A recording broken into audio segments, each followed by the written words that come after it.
So, hello and welcome to Origo's Workshop podcast. I'm Zsuska Juhász, I'm your host, and today we have a very special guest joining us. She's a passionate advocate for sustainability and expert in youth work, and an enthusiastic supporter of non-formal education. With a wealth of experience in building sustainable communities and participating in transformative Erasmus Plus projects, she is here to share her insights and expertise. So it's my pleasure to introduce you to Erika Kármán, a true visionary in the field of sustainability and youth work. And Erika, thank you very much for joining us today. We are excited to dive into a fascinating discussion about engaging young people in sustainability, the power of non-formal education, and the incredible impact of Erasmus Plus projects. And over the next 20 minutes, we will explore the role of youth in shaping sustainable communities and fostering positive change. But before we get started, let's learn a bit more about you, Erika. So could you share a little about your background and what initially drew you to the world of sustainability and youth work?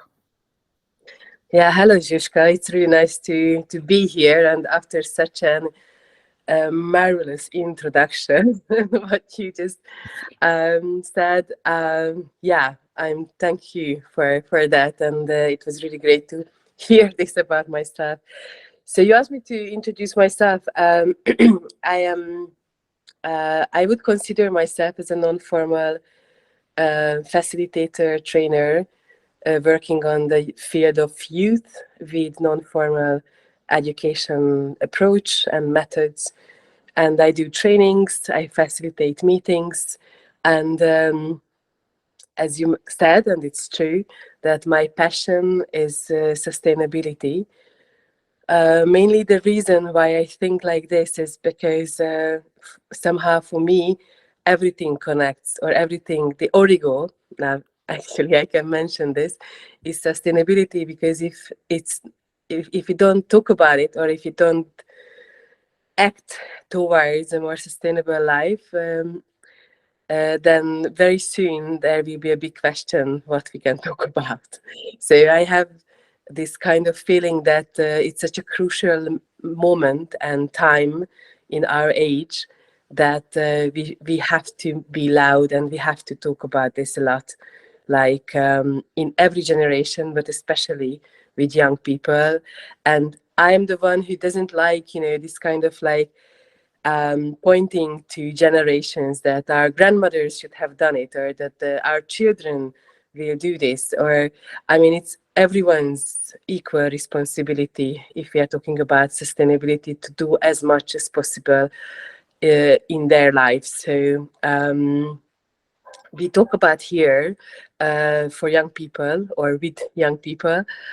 So in this case, it's special, and I think the generation of young people today have the really great opportunity and possibility to form something that maybe the previous generation didn't have, because we have all the knowledge and also kind of the systematic understanding of what's going on with us humans, what's going on with the earth, what are the consequences of certain acts, or missing of the certain acts. So I think we have never had this before. If I'm thinking back like 10 years before, I mean, we didn't have this much information and understanding. Going back a little bit, my background, like I didn't grow up in a Gerald Darrell family, or or like, I mean, I'm not so I don't have that kind of clear route that I am going to be the advocate of sustainability. However, connected to my studies and travel around the world and see different cultures and different traditions, this is how I ended up like realizing that this is my most important topic of my life. Yeah. Mm. And as far as I know, you also work for an organization, Mhm. Szatyor Yes. Association. Yeah. So this organizational background, Szatyor, for those who doesn't speak Hungarian, like it's called kind of a shopping bag, like in a cool way, a slangish way. And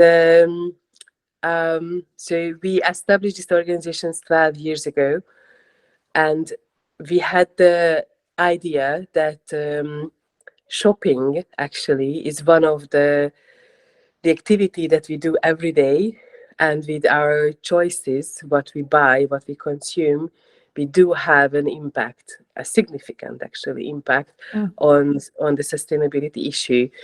Be it it can be say like food or clothes or anything, literally what we buy for like sustain ourselves, our body or our environment circumstances. And so what we started to promote is like be conscious consumer, like be, I mean, we should be conscious of, I mean, learning also how to be conscious on our choices. And our main topic was actually food. I mean, there can be many, but mainly it was food. So we promoted a lot, like local, seasonal, small scale farming, ingredients and vegetables and fruits and everything. So I mean, I don't want to talk too much because then I would need like hundreds of 20 minutes. But the idea was to kind of through a really simple and everybody's life. So everybody has like everyday meeting usually with food. So it's kind of the most basic, and how we can kind of tackle questions and the important elements of sustainable food or like sustainable choices on food.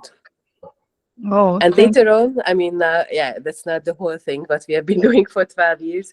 So as an association, one of the things was to promote this area, but in the same time, raise awareness on all the other issues that is not only connected to food, but to the environment, ecosystems, biodiversity, and community building as well, which is really, I think, connected to a sustainability topic.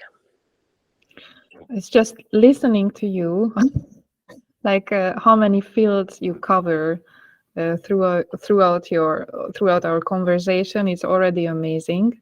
And also, these 12 years could be very much giving you rich experiences of how to apply this information, or how to apply the many informations that are coming from the environmental sustainability. And I guess these 12 years also on the field of youth work brought you a kind of conclusion, probably for yourself, that what is the key element of your personal work, which you believe that this creates the biggest impact on preventing the planet, or I don't want to give an objective in your mouth, but that really triggers you and motivates you, and it's a strong belief, if this job is done, then a lot of things is covered. Interesting question. I mean, it's a really complex thing to answer, but maybe the first thing came to my mind is what I experience myself, but I also see around myself, is that we are getting um, disconnected more and more from our natural environment. And this is also could be one of the reason, or an important reason, like why we as humans have the tendency to destroy our natural environment. And it's also part of my job, but part of the very important belief what you asked for, that I think if we find a path back, the way back to feeling ourselves as part of nature, that we are also the element or a really important piece of our natural environment. So it's not two separate things. So it's not like we people, we humans and the nature, but we are all connected in so many ways that if we get to the point that we feel ourselves as a natural being in the nature, then it might help us not to have this kind of separation and I'm kind of not taking care of something that is not mine. We Mm, cannot separate ourselves from nature. So I think it's a misbelief that there is this famous saying. It's not coming from me, but maybe if somebody has not heard, for me it meant a lot when we say like we throw out our waste. mm, Yeah, I mean, in Hungarian, but in other languages, it's also like this out. Like, where is out? mm, There is not such a thing that it's out. I mean, it's somewhere. Maybe we don't see it, maybe it's invisible, but it's still part of our system. So, I mean, in my work, what I mean, lately, what I mean, I work and I would like to improve this more to bring young people back to nature and learn and understand nature, and through understanding nature understand ourselves as well. So I think it has a really important impact on our, for example, mental health as well.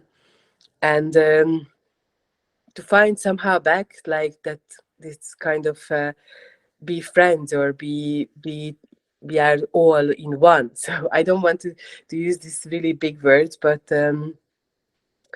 lately we have been working on a project where we bring young people to the forest, especially those who have problems with addiction mm, to, to the digital world, so in many different forms. And when I see young people being off grid, so no phone, yeah, no phone, no other things, for a day, and how difficult it is to be in a forest the first few hours, and then it's amazing to see the transformation, and also kind of how to find back the reality when we can connect more and more and kind of leave a little bit behind that kind of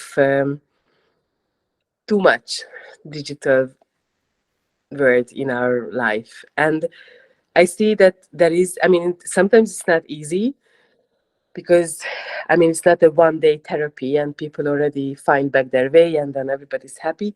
But I see the forest, for example, as a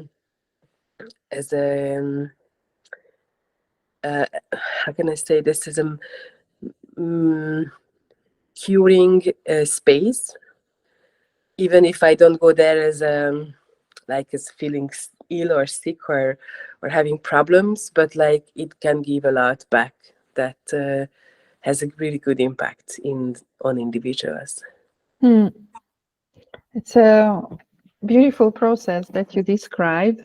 What came into my mind, but of course, I'm coming from the mental health approach, that there is a usually in probably also in non-formal education, but we often work with the ideas of the human, like or idols of the human, Mhm. what capacities one can own. And as I heard you, it is like that I'm not only concerned about my body and soul and mental wellness, but I am far more extended, like I am integrated into my natural environment, so I can kind of cover also as a conscious human being the needs of the environment around me, and there is a conversation.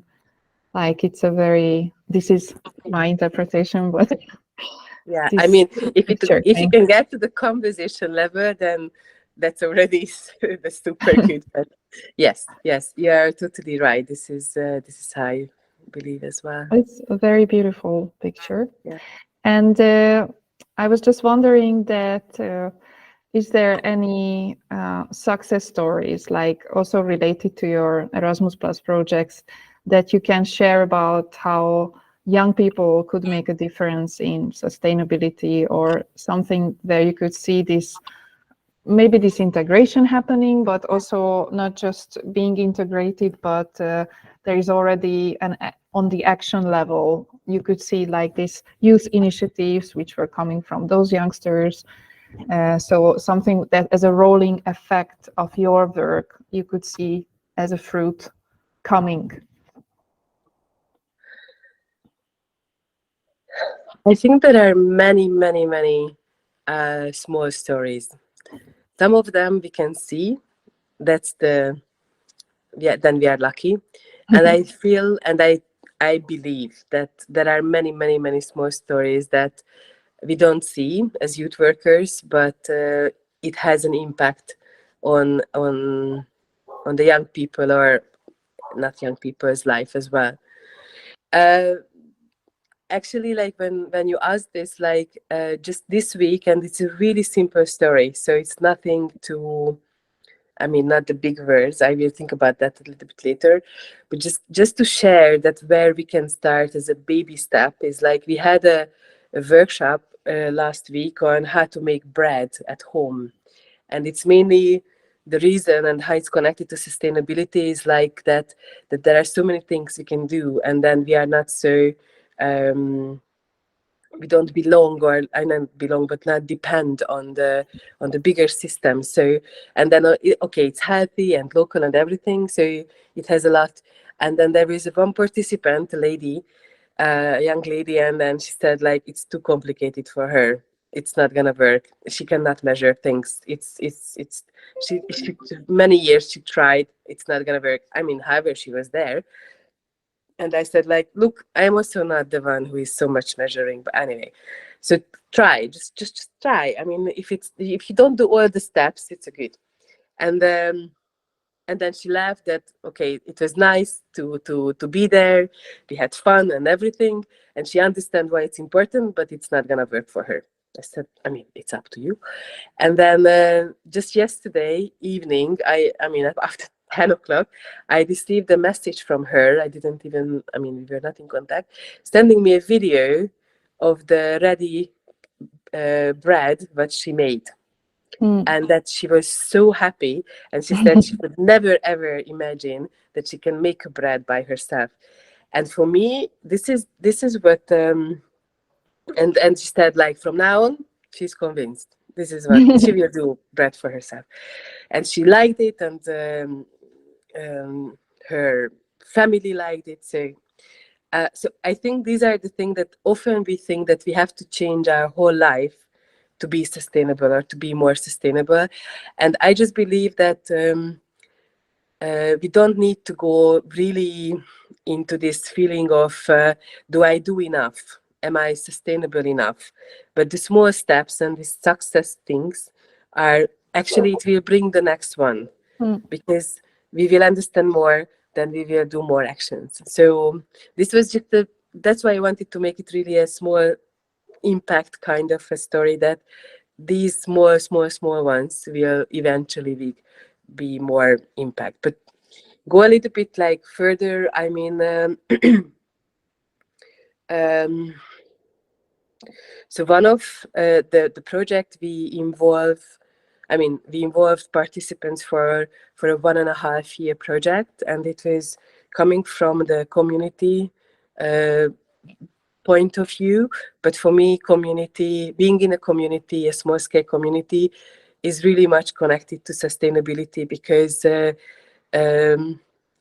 we cannot really be fully sustain ourselves or alone. We need to connect to other people. We need to be in a community, because it's more fun, because it's more effective, because it has more impact. And then we just finished the project 2 years, and I see that if we understand how communities are important in this world, then what I see is like, even if it's something is not convenient or not comfortable, if we understand, then people will make steps that might not be for the first time the most comfortable one. And why I bring this, however, it's not really a story, but I bring this here because I think not only the young generations, but like we all seek for the easiest, the quickest, the most comfortable solutions. And I, I, I try to see this a little bit different and to see that maybe it's not always the best choice. And because you ask for a story, which is not connected to the what I just said before, but like what I really like, and it's a long-term kind of result of working with local communities and young people, is that we here, I didn't say that I live in a small village in Hungary, and we created our own currency, and we exchange goods and services actually with this currency, Wow. which is not I mean, it's our own. We made it from I could show you now, but people will not see, just to listen. It's a small coin made of clay, so it's a pottery kind of method, and it has a value equal to the Hungarian forint, but it's everybody use it as they want. And we also involve our volunteers who we host here in this system, and it fits to some people, not everyone, but who likes it. I mean, it's really amazing to experience how you can get something. They call it toy money. So you have the toy money, and how can you get something really valuable for you without the real money, but with the toy money? So that for me, I like that because it's a really good, makes a good connection with the local community.